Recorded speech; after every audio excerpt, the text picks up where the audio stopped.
हर घर में किसी ना किसी ने तो बोला ही होगा कि बेबी को ना वॉकर में डाल दो तो वो जल्दी चलना सीखेगा।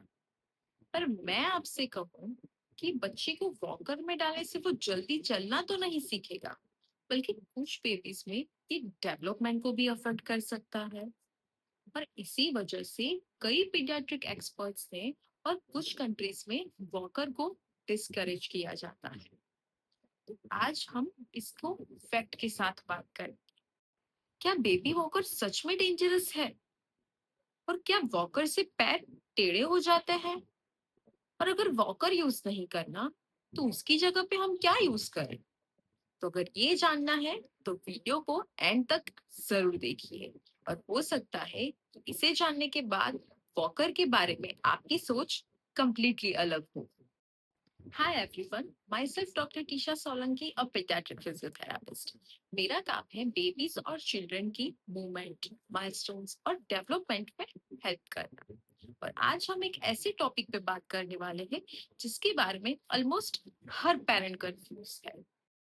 तो सबसे पहले समझते हैं कि बेबी वॉकर होता क्या है। तो ये सिर्फ एक सीट होती है जिसमें बेबी को बिठा देते हैं और नीचे व्हील्स लगे होते हैं जिसे बेबी अपने पैरों से पुश कर रहा होता है और वॉकर आगे मूव करता है। और इससे पेरेंट्स को लगता है कि बच्चा वॉकिंग प्रैक्टिस कर रहा है, पर असल में ये वॉकिंग प्रैक्टिस नहीं होती। बच्चा सिर्फ वो जो रोलिंग डिवाइस है उसे पुश कर रहा होता है। और ये दोनों चीजें कंप्लीटली अलग है। और सबसे बड़ी मिथ कि बेबी वॉकर से जल्दी चलना सीखता है, पर रिसर्च इसे सपोर्ट नहीं करता कि बेबी वॉकर से जल्दी चलना सीखता है। बल्कि बेबी को चलने के लिए balance, trunk control, hip stability और वेट शिफ्टिंग की प्रैक्टिस आनी चाहिए। ये सारी चीजें वॉकिंग के लिए ज्यादा इम्पोर्टेंट है। और बेबी वॉकर ये सारी चीजों की प्रैक्टिस नहीं करवाता। अब समझते हैं कि प्रॉब्लम कहाँ हो। तो सबसे पहले कि बच्चा बैलेंस बनाने की प्रैक्टिस कम करता है। बच्चे को बैलेंस बनाने में प्रॉब्लम होती है। तो जब बच्चा नॉर्मली खड़ा होता है ना, तो वो नेचुरली बैलेंस बनाने की कोशिश कर रहा होता है। और जब आप उसे वॉकर में डाल दोगे तो उसको तो पूरा बैक सपोर्ट मिल जाएगा, इसीलिए वो बैलेंस बनाने की उसे जरूरत ही नहीं पड़ेगी। तो वॉकर में आप जब बच्चे को डालोगे तो उसका बैलेंस बनेगा ही नहीं, और वो बैलेंस बनाने की कोशिश भी नहीं करेगा, और ना ही उसका इससे बैलेंस इंप्रूव होगा। इसीलिए धीरे धीरे उसका बैलेंस कम होता जाएगा।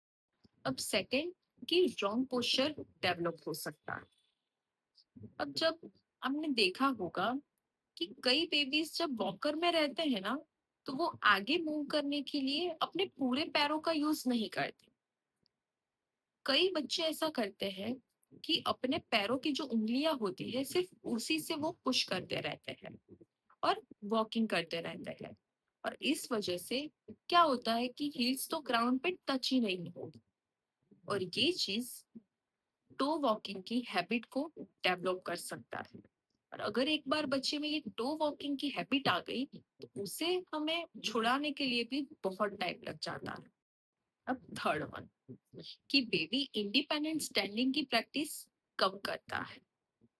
तो अब ये इस बात है कि ये तो होने ही वाला है, क्योंकि नॉर्मली बच्चे क्या करते हैं स्टैंडिंग के लिए कि घर में कोई भी फर्नीचर होता है या फिर सोफा या बेड या चेयर, किसी भी चीज को ना वो पकड़ के खड़े होने की कोशिश करते हैं, फिर वो गिरते हैं, फिर दोबारा उठते हैं, और यही चीज वो रिपीटेडली करते रहते हैं। और इसी से उनका स्टैंडिंग स्ट्रांग होता है, और ये नेचुरली मसल्स को भी स्ट्रांग बनाते हैं, क्योंकि यही हेल्दी स्टैंडिंग है। और वॉकर इसे कंप्लीटली रिप्लेस कर देगा, क्योंकि ये जो नेचुरल लर्निंग प्रोसेस है वो होने ही नहीं देगा, क्योंकि उसमें तो पूरा सपोर्टेड हो जाएगा बेबी। उसमें तो उसको बैलेंस बनाने की जरूरत ही नहीं पड़ेगी और ना ही वो गिरने वाला है। तो ये कंप्लीटली रिप्लेस कर सकता है। अब फोर्थ वन, सेफ्टी रिस्क। ये सबसे इम्पोर्टेंट पॉइंट है। वॉकर की स्पीड बेबी के क्रोलिंग से भी ज्यादा होती है। अब घर में बच्चा वॉकर के साथ खेल रहा है, चल रहा है, तो उसमें तो वेव्स लगे हैं, वो तो बहुत ही स्पीड से जाएंगे। तो घर में फर्नीचर या किचन, स्टेयर्स, ये सारी चीजें भी होती है, और इसमें बच्चे के गिरने का, एक्सीडेंट का रिस्क भी बढ़ जाता है। इसीलिए बच्चे की सेफ्टी सबसे ज्यादा इम्पोर्टेंट है, और वॉकर से वो सेफ्टी रिस्क में आ सकती है। अब क्या वॉकर बेबी के पैर को टेढ़े कर देता है सच में? ये सबसे कॉमन क्वेश्चन है। तो जनरली वॉकर से बेबी के पैर टेढ़े नहीं हो जाते, पर अगर बेबी ऑलरेडी किसी मसल इम्बैलेंस या फिर डेवलपमेंटल इश्यू से स्ट्रगल कर रहा है, तो वॉकर उस पैटर्न को इम्प्रूव नहीं करती। बेबी अगर टो वॉकिंग कर रहा है, तो ये उसकी मसल स्टिफनेस हो सकती है, या तो फिर डेवलपमेंटल डिले। तो बिना फिजियोथेरापिस्ट की एडवाइस के बेबी को वॉकर देना कंप्लीटली अवॉइड कर। अब आप में से कई पेरेंट्स का ये सवाल होगा कि वॉकर नहीं तो फिर हम क्या करें? तो आप ये सारी एक्टिविटीज ट्राई करो जो बेबी के डेवलपमेंट के लिए ज्यादा बेनिफिशियल है। तो आप बच्चों को ना फ्लोर प्ले ट्राई करवाओ, टमी टाइम करवाओ, क्रोलिंग करवाओ, फिर cruising along furniture, sit to stand की प्रैक्टिस करवाओ। पेरेंट्स के साथ वॉकिंग, आप उसके साथ वॉक करोगे, उसे पकड़ के वॉकिंग करना सिखाओगे, तो वो सारी चीजें ज्यादा बेनिफिशियल है। और ये सब चीजों से बच्चों का जो बैलेंस और कोऑर्डिनेशन है वो नेचुरली इम्प्रूव। हर बेबी अपनी स्पीड के हिसाब से माइलस्टोन अचीव करता है।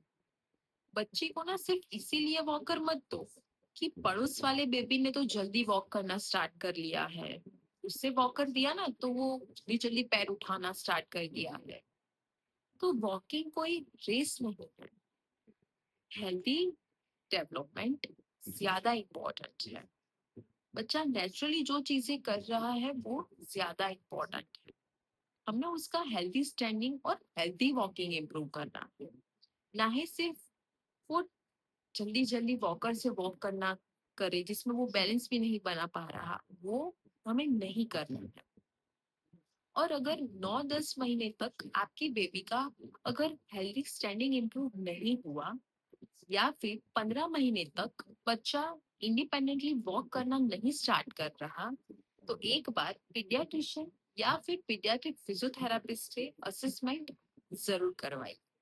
आज हमने जाना कि वॉकर वॉकिंग जल्दी नहीं सिखाता, बल्कि उसमें तो सेफ्टी रिस्क भी होते हैं, और बैलेंस और नेचुरल मूवमेंट को वो स्टॉप कर देता है। तो हमें सबसे बेस्ट ऑप्शन है कि फ्लोर प्ले और नेचुरल मूवमेंट, ये माइलस्टोन्स के लिए सबसे बेस्ट ऑप्शन है। तो अगर ये वीडियो आपको हेल्पफुल लगा हो, तो इसे हर न्यू पेरेंट्स के साथ शेयर जरूर करें। और अगर आपको ऐसी ही पीडियाट्रिक डेवलपमेंटल टिप्स जाननी है, तो चैनल को सब्सक्राइब करना मत भूलना। मैं मिलती हूँ नेक्स्ट वीडियो में।